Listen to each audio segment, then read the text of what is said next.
morning! It's 11:26 AM on Thursday the 10th of June 2021, and I've just got to the outer limit of air and reached the coastal path. I did have a day off yesterday. I didn't really want it, if I'm to be honest, but the weather forecast was for heavy rain, and as you'll see from this little clip where I was on the beach, actually parked up at the south end of Ayr, and what a disaster that proved to be, simply because I decided to sleep there overnight. There didn't seem to be any problem with that. And then, I don't know, 10, 15 sort of sports car-y, sort of, you know, souped up cars arrived with young men flying up and down as if it was some sort of racetrack. And then I went to bed at about 9 o'clock with the intention of making a really early start this morning, but you couldn't sleep. And then by about 10 o'clock I'd sat up and had a cup of tea and all the rest of it, just waiting for these people to go, but they didn't. And then the police arrived and they were chasing them around till about 1:30 this morning. And so I didn't really get to sleep until about 2 o'clock. And so I cancelled my plans of an early start, turned over and had a sleep, and several messages and phone calls this morning, and I was a little bit later starting than I wanted to. And there's a reason for that, actually. Yesterday I had a bad day with myself. I'm getting to not enjoy days off because I'm more or less in the van all the time. There's, you know, I don't fancy going for a walk. I fancy having a rest and giving my legs a rest. But even being in the van when it's cold and it's windy, sorry, and it's damp and it's not doing my cold any good, I can't shake this off. So I've decided to have a complete and utter rethink about what I'm doing.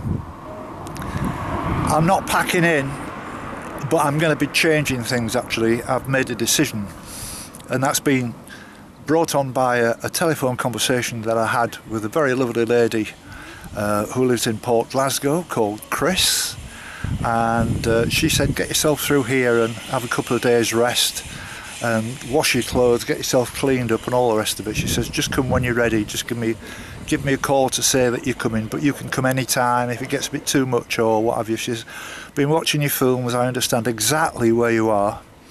And I also got a call from Clive, my friend Clive, and he's going to be looking into ways of possibly helping me. Not that I particularly need help in what I'm planning to do, and that is quite simply this.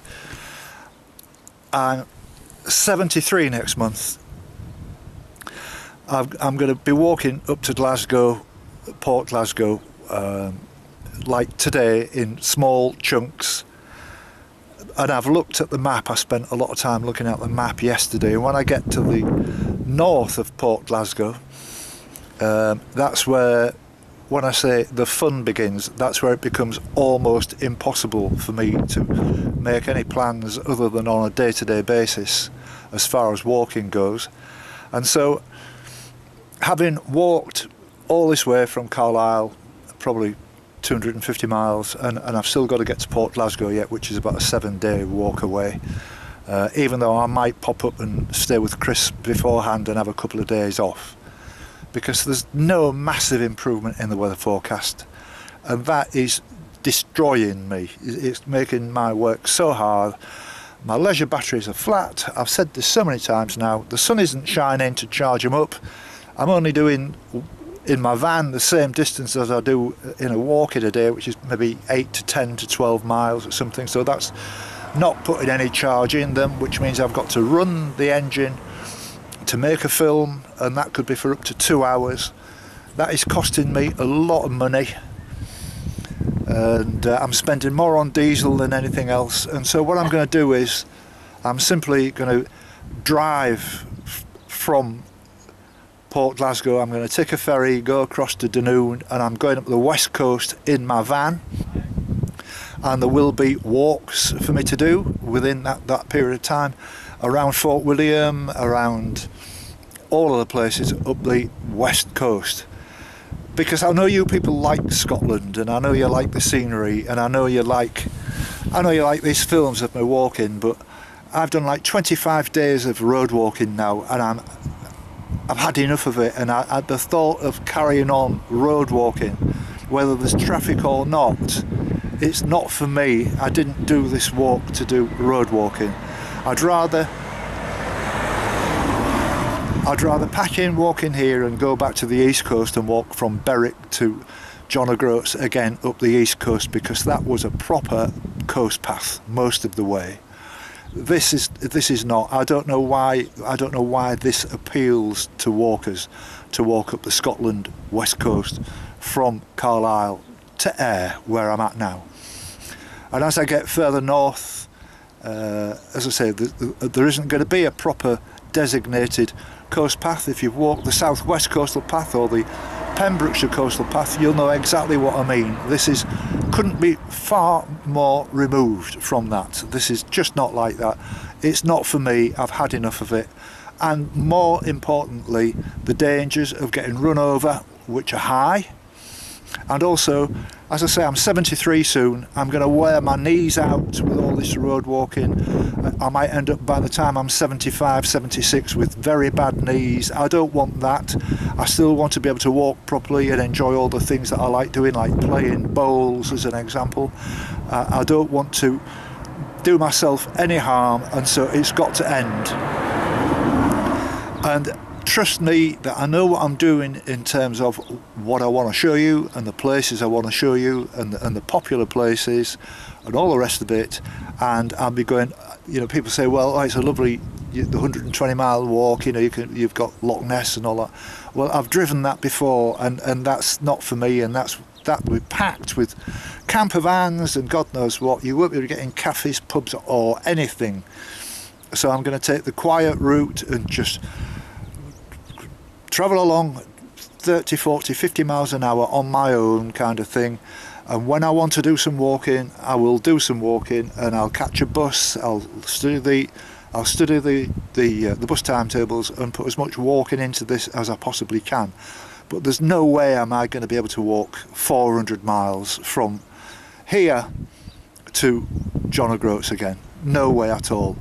You know, I'd be better drawing a line under it. Plus the fact, when I started this walk in 2018, I had a budget. Well, I'm overspent on that budget by quite a lot. I need to keep some money for my old age, and I don't want to blow it all on just having the glory of walking 5,000 miles around Britain. I'd rather be much more sensible and practical, and it's no good saying, oh well, I could come back next year, because I'd have exactly the same problems. It's taken me 27 walking days to get my legs going again. I don't want to go through that again. That was awful, and I don't want to go through it again. So today's walk is just up to Prestwich, which is a little bit further up, and I might make it to Troon, which is even further up than that, and get a train back to where my van is on Ayr Station. Please don't be too disappointed in me. I've done my best, but there comes a time where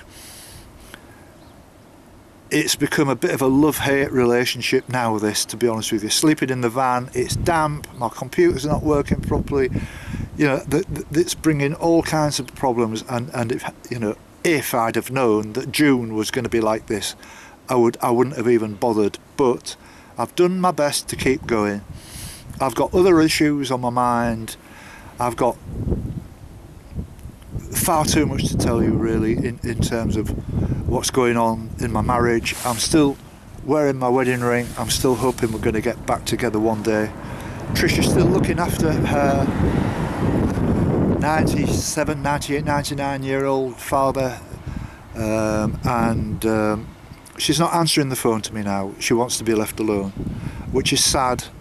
And so I'm carrying all this as I'm walking along, and so it's a good job that I am walking. At least it's helping me to sort of, you know, have some time on my own and some walk. I changed it back to my phone the other day there. But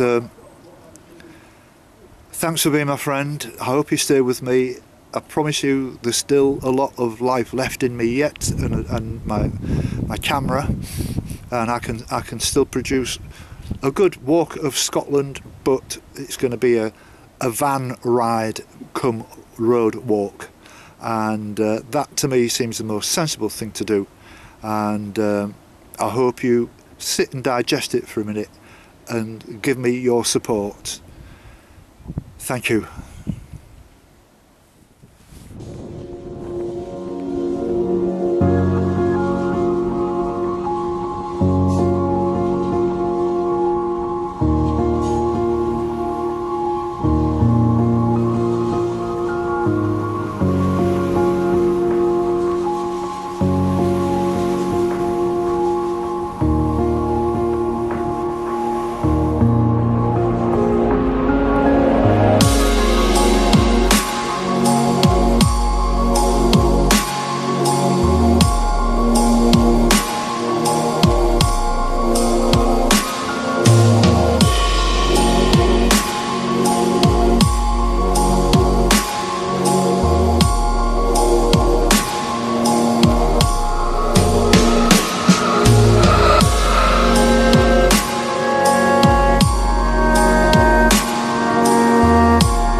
It's 12:30 now, and I'm on the southern outskirts of Prestwich for however big it is. It's not that big a place. And beyond there, if you move around the coast, you come to Troon, which I'm going to see about making it, but I'm going to go to the railway station first and just check on the train times to get me back into Ayr again. And it's been a pleasant walk actually. I've quite enjoyed this, and it's the same old weather. I'm not going to moan anymore, you know, I'm sorry, but this is just as disappointing as ever. And but you know, we've got to put up with it. I've got to carry on, and that's what I intend to do. And one thing I didn't say this morning for my friend Nicola J, who is from Hull as it happens. I'm not sure whether she actually lives in Hull now, and she's become a regular on my YouTube pages, and she writes to me on YouTube quite often. And so I know I'm sorry, the day before yesterday I forgot to do a proper introduction, so this is specially for you, Nicola. So if Ralph was here he would say in his Welsh accent. Here we go. But I'm going to stick with, see you, Jimmy.